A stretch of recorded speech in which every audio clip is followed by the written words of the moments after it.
Hey, it's Marcia Pitts, the MSW coach, and I am going live to share a strategy that got one of my coaching clients a macro job that she didn't even apply for. If you are in the chat, I'm trying to make sure my tech is good. It apparently has been a long time since I did a live.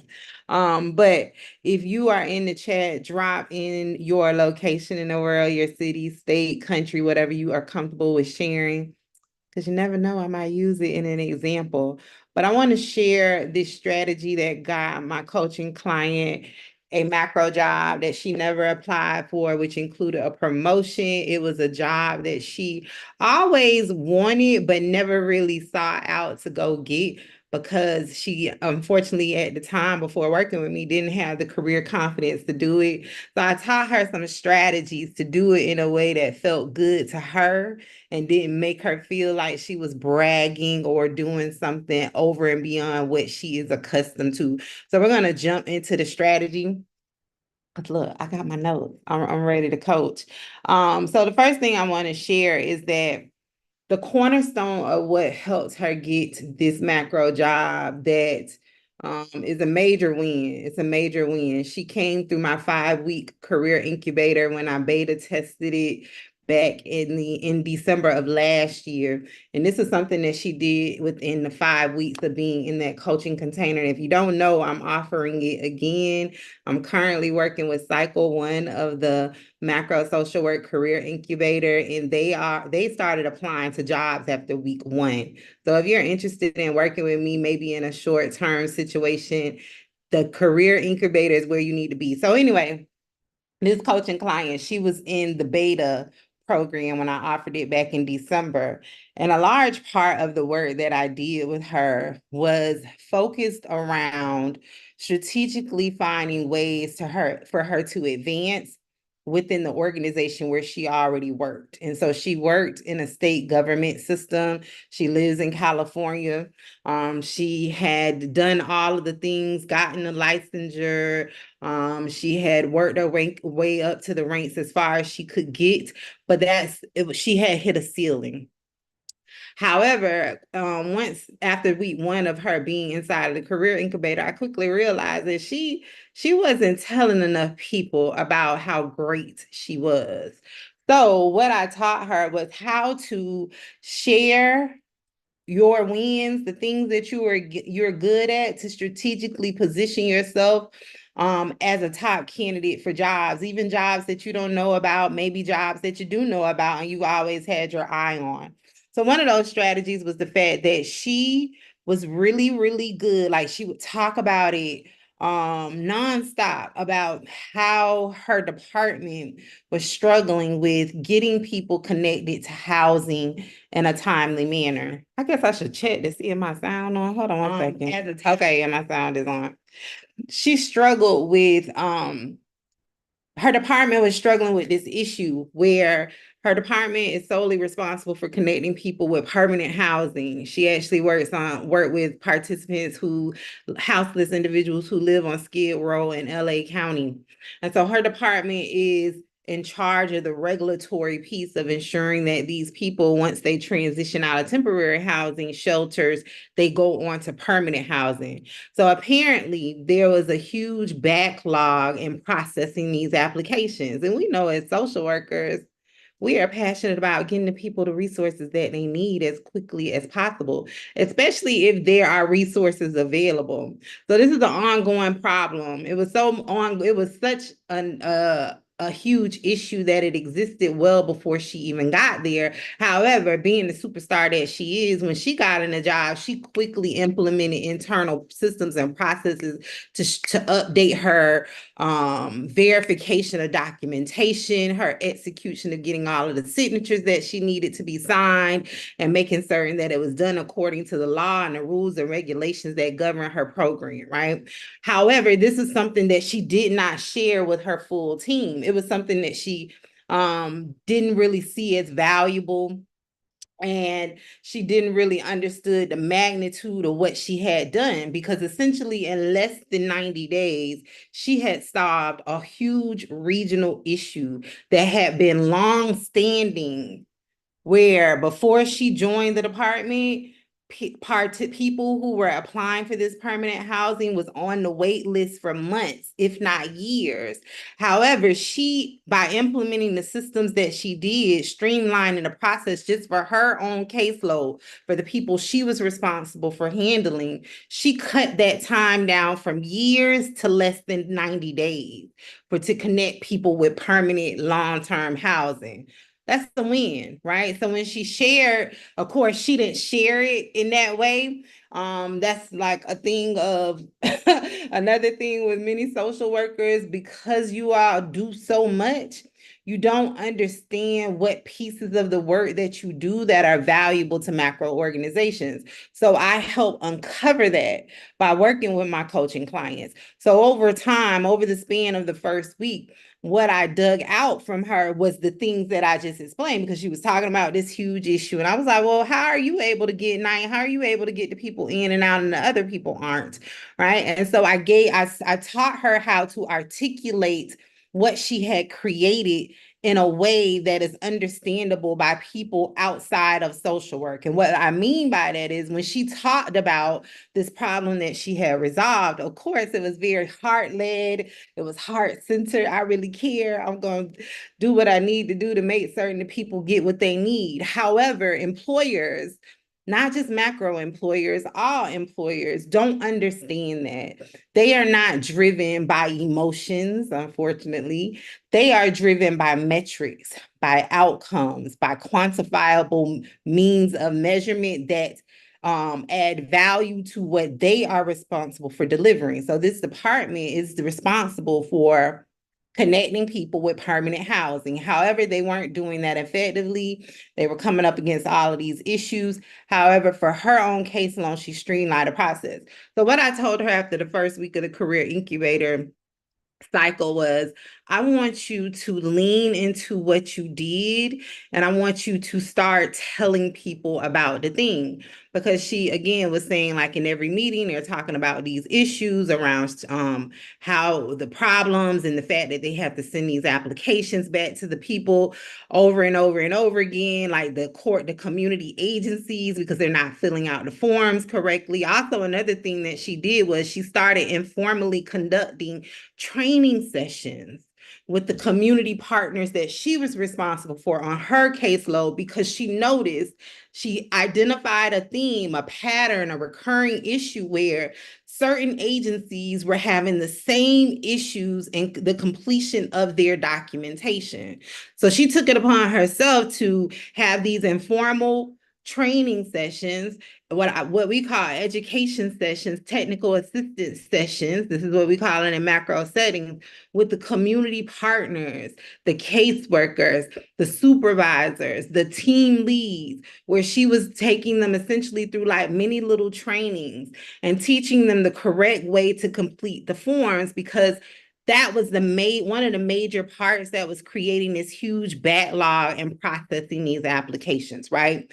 So I'm like, you did all of that and nobody even told you to do it just because you saw the problem. And she was like, yeah, I knew that I knew where the issue was coming from, and I knew how to fix it from my other years of working in my other jobs. And I was like, I want you to start leaning into that. Now, I'm gonna be honest. Sophia wasn't having it at first because she is very introverted, right? She was not with what I was selling around. I want you to start telling the people about the thing. So what I taught her was, I want you to start doing it in very controlled situations, right? Because, and let me give some more context to this conversation. How she got a promotion and more money and more responsibility in a job that she always secretly wanted but never would ever apply for, was because she professionally branded herself as a problem solver and as an expert around this specific type of housing in her county.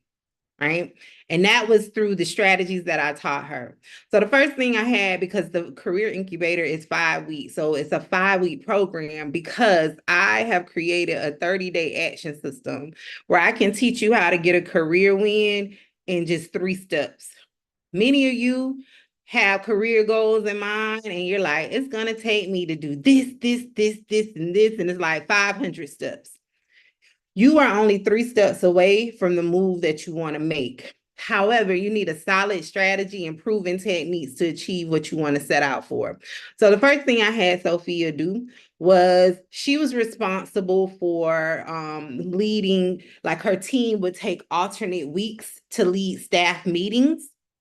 And I know that Sophia was really struggling with like speaking in front of groups and talking about herself, which many social workers struggle with. I too, I used to be that same way. So I was like, when is the next meeting? When is the next meeting that you're responsible for leading? So actually it was coming up. It was like 2 weeks out. I said, in that next meeting, I want you to lead the meeting.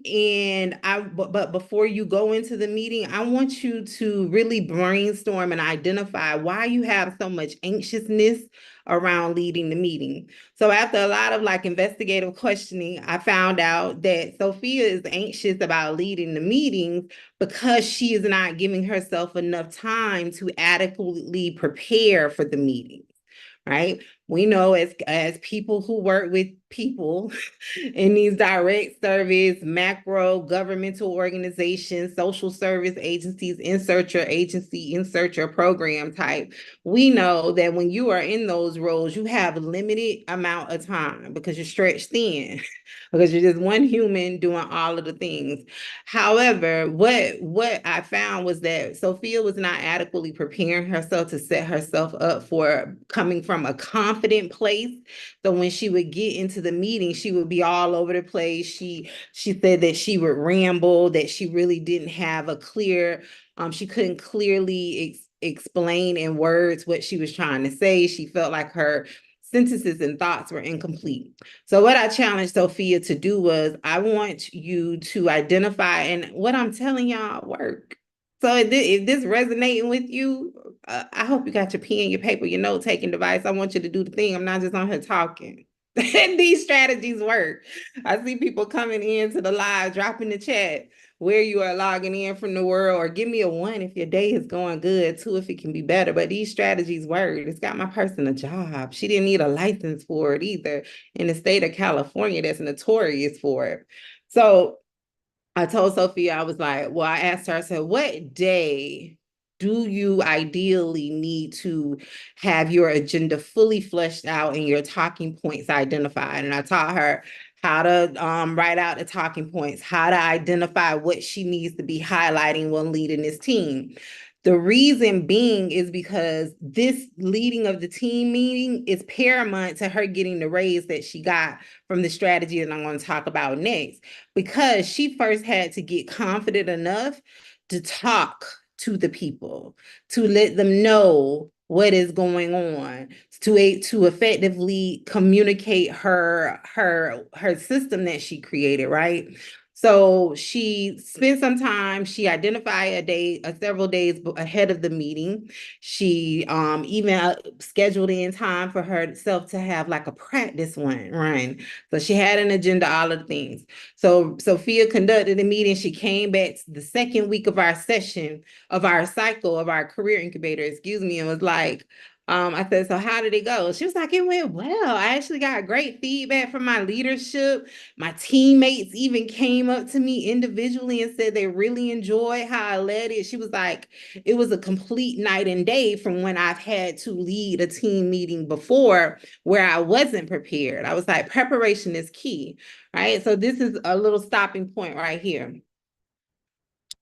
Many of you struggle with confidence in your job, in your duties, in whatever, in your applying for a position that you want, because you have not adequately given yourself enough time to prepare for it. Unknownness, I know that's not a word, but go with me. Unknownness makes you feel uneasy. It makes you feel nervous. It makes you feel anxious, right? So if we have the opportunity to build in some like control factors, you have to do that in order to start shifting into a place to be more confident in your career, right? There's a lot of variables we cannot control for as social workers, a lot. because we're dealing with humans. However, when it comes to you and the things that you're responsible for, you can put some control like parameters on like settings, things that you can do to ensure that you show up the way that you want to show up. Right. So that was the biggest takeaway that Sophia learned in the first 2 weeks of the incubator, that she needed to give herself more adequate, more sufficient time to prepare for presenting to groups. Okay, Mo's point of view. I'm watching for California. Hey, Mo. Ashley Edwards. Hi, I'm from Columbus, Ohio. Hey, Ashley. I'm so glad y'all joined me. See, I'm doing this through Zoom, and sometimes I'm like, I'm just talking to myself. But y'all here. I love it. Okay. So I want to talk about that because I used to be guilty of that. Wait until the last minute. You know, a lot of us are guilty of that. If you were being real honest, you last minute people who used to start writing your graduate papers the day of that it was due, and you racing to the clock to get to 11:59 p.m. Eastern Standard Time to hit upload the Blackboard, Canvas, whatever your portal was. You can't do that in your career when you're trying to move your way up the career ladder, especially if you don't want to do the networking, especially if you don't want to like necessarily be taking on leadership roles or volunteering. You're going to have to start stepping up in other little ways, right? So that was the first key takeaway. The second thing, so after Sophia checked that off, that was the first goal. The first goal was to identify why she felt so uneasy talking about her contributions or talking to leadership, talking to her team members in a group setting. She identified that it was lack of preparation. The second step was actually creating time for herself to map out her agenda, practice what she was going to talk about, and lead a team meeting. And on top of that, she got some major feedback from her leadership, right? Notice I said that earlier. So what happened was, because she showed up so confidently for leading the meeting, she then became on the radar of her leadership. So much so that they started watching her even closer. And they told her in one of her like weekly check-in meetings that they loved how she led the meeting and that they were really impressed. And Sophia says she actually months before that had got feedback from the supervisor around her concern of how Sophia was showing up in the workplace, aka like Sophia wasn't really showing up super confident. That's the only way that I can explain it. I forget verbatim what her supervisor told her. So it was a complete night and day turnaround in 2 weeks. From there, the next step that I gave Sophia, which was her third step, because her actual 30-day goal was to show up more confidently as a leader in her current job. I didn't say that earlier. With my 30-day action system, we have a 30-day goal, and then I help you create 3 steps to reach that goal. So her goal was to show up more confidently as a leader in her current job. So I talked about first 2 steps. The third step that I gave Sophia was, I want you to, again, keeping in mind the context she shared with me earlier about this ongoing issue around the backlog of people getting connected to permanent housing. However, she has a system that works where she has reduced the time greatly from a couple of years to 90 days of getting her people connected to permanent housing through her providing technical assistance training to community partners. Again, these are all words that I gave Sophia to describe what she had done. I'm gonna stop right here for a moment. I'm going to be doing a workshop soon. Well, excuse me, with the Career Incubator for Cycle 2. If you enroll before next week, I give you immediate access to the same type of training that I gave Sophia around how to identify your experiences that make you qualified for a macro job that you already have right now, right? So several of those skills that's in that actual training that I teach you is that Sophia was doing technical assistance with the community partners. Sophia was also conducting extensive needs assessments to identify and pinpoint where was the issue occurring in the process and how to fix the problem. She also was doing a lot of relationship and relationship building and capacity building with the community partners. And she was doing project management and she was doing leadership activities, even though she didn't officially have that title, right? So I taught Sophia how to verbally communicate what she was doing in a way that would be valuable to her employer. So what she did was they were having they have weekly team meetings. So that fourth week, I think we're on week 4 at this point. That fourth week, Sophia went to the weekly team meeting again every week. Her supervisor is talking about this issue with the backlog. I say, okay, do you feel confident now to share your best practice that is proven, that has worked, and you're getting these people into housing in less than 90 days? She's like, yeah, I feel confident now after that first meeting, because how the action system is set up is that your first step is always something that gives you the momentum to go after step 2 and 3. And step 2 is a step that will always be internally challenging to you. So it's internally challenging to Sophia to talk to the full group. So now we're on step 3. She has the momentum. She has built the confidence with the achievement of step 2. I said, so in this weekly meeting, when your supervisor brings up this issue, I want you to share out what has been working for you and the people on your caseload. So she didn't just do this randomly. It's like, hey, look at me. I'm the superstar social worker, right? Because that's not in alignment with how Sophia feels, because she believes wholeheartedly that you should be humble. You shouldn't brag, just like many of you. However, I'm the opposite. I'm like, oh, you should brag. You should be telling the people. And I'm going to explain why. So in that meeting, the supervisor again is presenting this issue. She's talking to the team. We need to get these cases moved through faster, blah, blah, blah, blah, blah, blah, blah. So at that time, I told Sophia, I said, so when she starts talking about it, I want you to share with the group what's been working for you. So Sophia took that strategic opportunities to share what has been working for her, how she's done all of the things that I named earlier for you, X, Y, Z, blah, blah, blah, blah, blah. The outcomes attached to that, where before it would take her maybe weeks to finalize one step of the process, how she has now gotten that down to 48 hours, how over the last 60 to 90 days, and she's pulling her data now. I'm teaching her how to pull her data, so she is moving off of fact and not feelings. Have you ever heard me say that? We move off of facts, not feelings.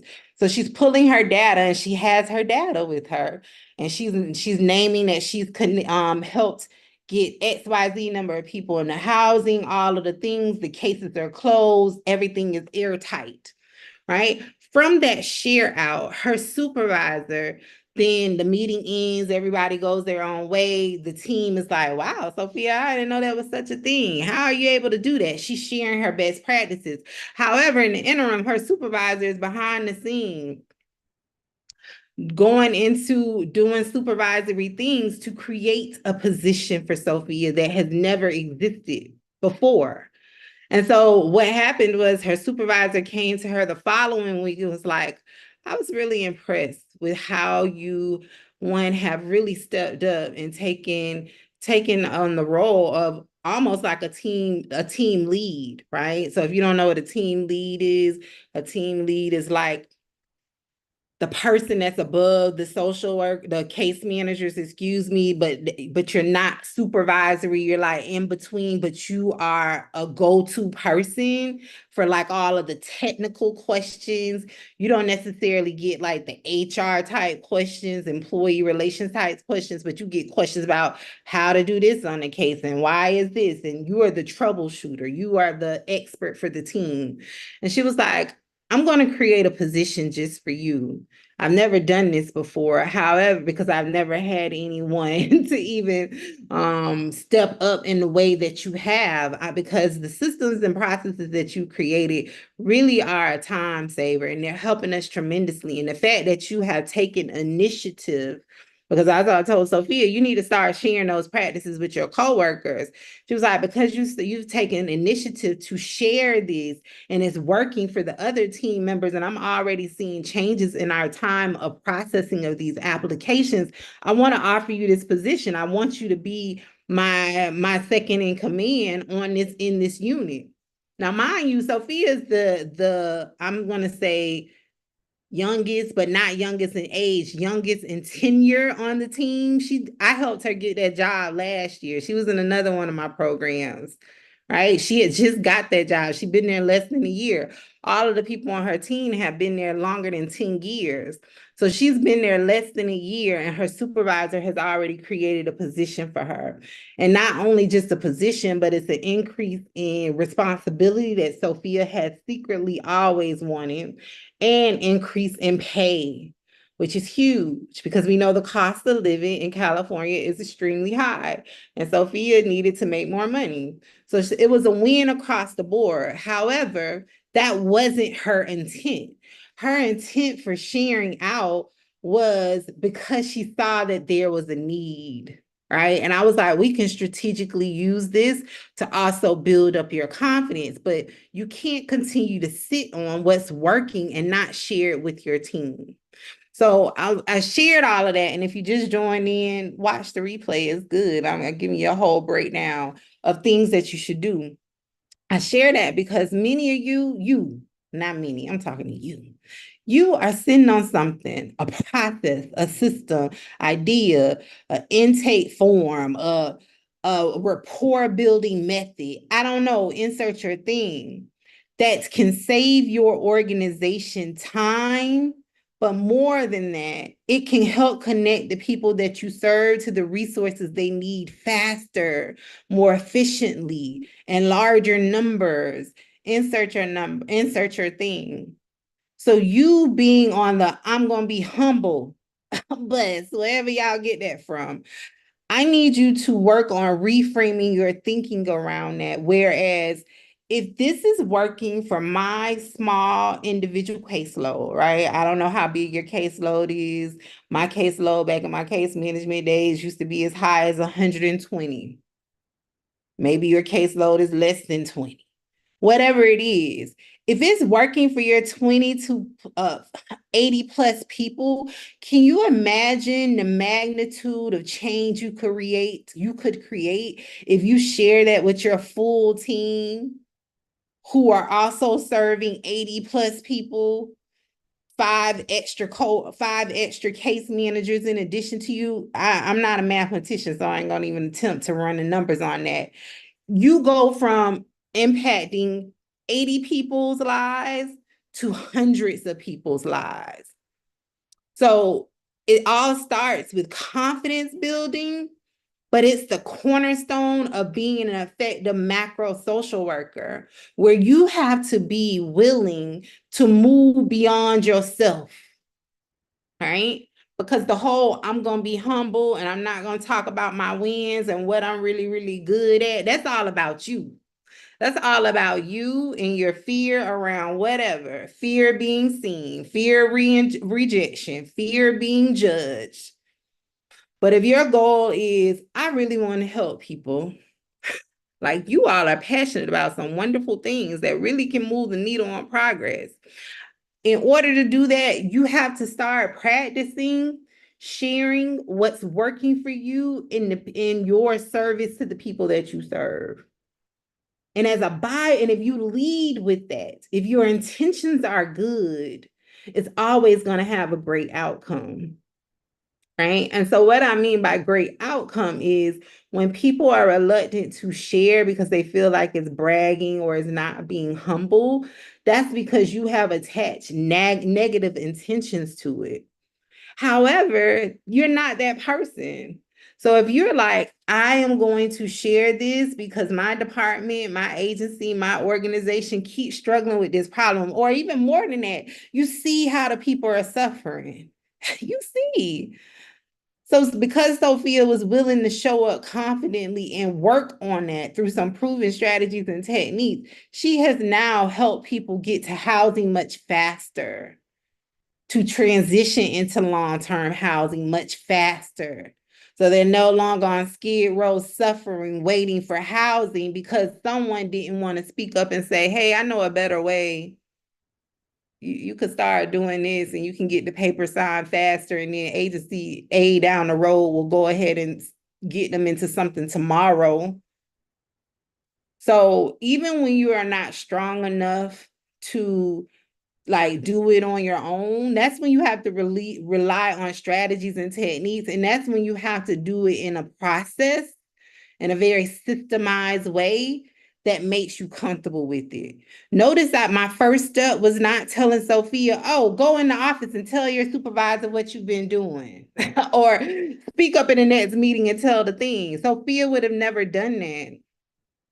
We had to take very small, strategic, intentional steps to get her there. Because at the root of it, it was confidence building work, right? Coupled with the fact that I taught her how to effectively communicate what she had done in a way that an employer can understand. Because again, they're not moved by emotions and, oh, I just want to do what is right. No, you have to explain to them what the process was. What did it look like?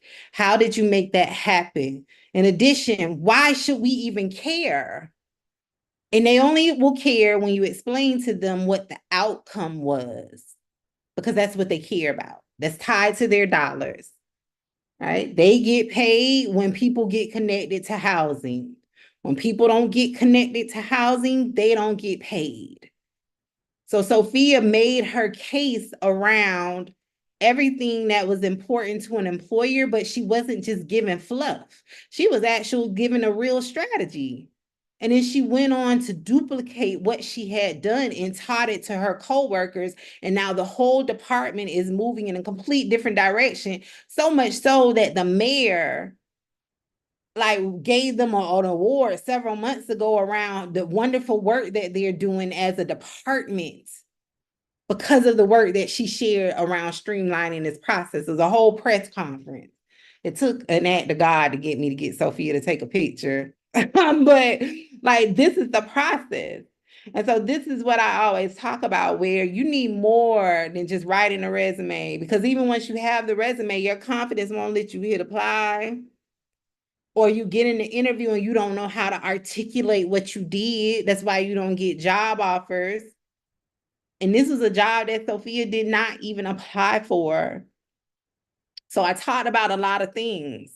I taught about the internal work that you have to do. I taught about how you have to do it in a very strategic, laddered way. That's a whole nother conversation around creating unrealistic expectations and goals for yourself. That's the quickest way to set yourself up for failure, right? So we do it through three small steps. In 30 days, she got a promotion. She didn't have to go apply for a job externally. She didn't have to put in applications. She just got a job from putting the spotlight on the fact, like, hey, I am a problem solver and I'm good at training others. So if you are interested in learning more about the action plan system, about, well, let me back up. If you are interested in learning like the blueprint of the things that you should be doing now in your case management job, like many people are waiting for the perfect time, the perfect situation, the perfect scenario, the perfect connection with the person to start working to get the job they want. My approach is very different than that. My approach is there are strategic things that you need to be doing right now in your case management job to get the experience you need. Because the experience that I teach my coaching clients that's still in case management jobs is what helps them get the macro job they want, right? So instead of being reactionary, where you're like, I'm just going to wait until I'm at the point of no return, I'm ready to leave my job to start working on strategically finding way, like marketing myself and building the experience that I need to get the macro job I want, that you're waiting too late. There are things you need to be doing in your current case management job right now. So if you want to learn those steps today, that was one step that I just shared with you, professional branding, right? Professional branding, uncovering your experience and all of the things. If you want to learn the steps, I'm having a workshop the beginning of September. It's teaching you how to find your ideal, your perfect macro job while still in your case management job. And I'm going to be teaching you the steps that you should be taking, right? So it's like a blueprint overview. It's the framework of the things you should strategically be doing. One of which now is you should be identifying what problem there is in your organization that you can solve, and who can you like what process you need to put in place to start collecting your data to share it out to people in leadership roles that can possibly create a job opportunity for you. That's one step. So if you want to learn the steps, the workshop is going to be the beginning of September. I'm going to also do a bonus workshop for the people who come to that workshop, well, who purchase a ticket the week before. I'm going to do a workshop on how to overcome fear in your career. And again, these aren't things I read in a book. These are things I went through myself as a case manager. So I'm going to share strategies on how to overcome the fear, how to push through it anyway. And then the following week after that is going to be the live workshop where I'm going to be sharing the actual steps to how to find your own find your perfect macro job in your current case management job. And so it's a workshop. So if you register within by next Friday, you get free access to the bonus workshop that I'm going to have next Saturday. And so it's a great opportunity. You get 2 workshops in one, but I'm not going to be teaching you fluff. I'm going to be teaching you the actual things. I'm going to be diving deep into the steps that you should be taking strategically now in your career. Because if you are waiting for the perfect time, the perfect opportunity, or even for the not so perfect opportunity where you are like, I got to leave this job, you have waited too late. You are in a gold mine right now in your case management job. You can create whatever experience or opportunity there is that you need for the next job that you want. And so that's what I teach my coaching clients, how to strategically identify opportunities in their current jobs that can position them to get the job they want in the future. And it doesn't require going back to school, being in leadership, networking, any of that. Right? Because I work with a lot of introverts. I'm an introvert, so I attract my people, and y'all ain't trying to hear nobody tell you to go network or post on LinkedIn or do informational interviews. That's not your thing, right? You want to get a job off of your merit, off of your work, off of what you do from day to day, not necessarily just off of your relationships. And so that's what I'm going to teach in that workshop. So if you want to attend, the link is in at macroandpaid.com. Also, I'm actively enrolling for cycle 2 of the Macro Social Work Career Incubator. Is my new 5-week coaching program. That was the program that Sophia went through in December. If you enroll early within the next week, you get immediate access to my how to translate your transferable skills to macro employers. You get access to that workshop. That was the workshop that I referenced earlier where I taught Sophia, okay, what you're doing there is technical assistance. What you're doing there is relationship building. What you're doing there is project management. In that workshop, I teach you how to identify what experience you already have that you can then put on your resume and then explain to employers in actual interviews. It's the cornerstone of how my people get jobs. I helped over 160 plus. So actually, we're at like 170. Let me update my numbers. 170 plus social workers get macro jobs. It was all because they learned my strategy of how to effectively identify and articulate what experience they have to macro employers in a non-social work way. Because if you are applying for macro jobs and on your resume or in your explaining to the people what you do in the interview, you are talking about conducting biopsychosocial exams, managing caseloads. What else y'all like to say? Code of ethics. If you're talking about those things, that doesn't appeal to employers. That only appeals to clinical employers. But many of you are trying to pivot outside of the clinical realm of work. All of my people, I only ever had one person that wanted a macro job that was centered around a clinical issue. And so in order to do that, you have to learn how to speak a different language. And so the bonus workshop that you get when you enroll in cycle 2 before next week teaches you how to do that. So if you register today, you get immediate access and you can start learning and uncovering what experience you already have that makes you qualified. Because like I tell you all the time, you already have the experience you need. You don't know how to identify it. And so that workshop teaches you that. It teaches you how to identify the experience that you have, but also how to articulate that, how to write it on your resume, how to articulate, verbalize that in an interview over and beyond emotion-based things. All right, so all the information you need to get you a win is at macrounpaid.com. Register. I'll talk to y'all later. Happy macro career planning. Bye.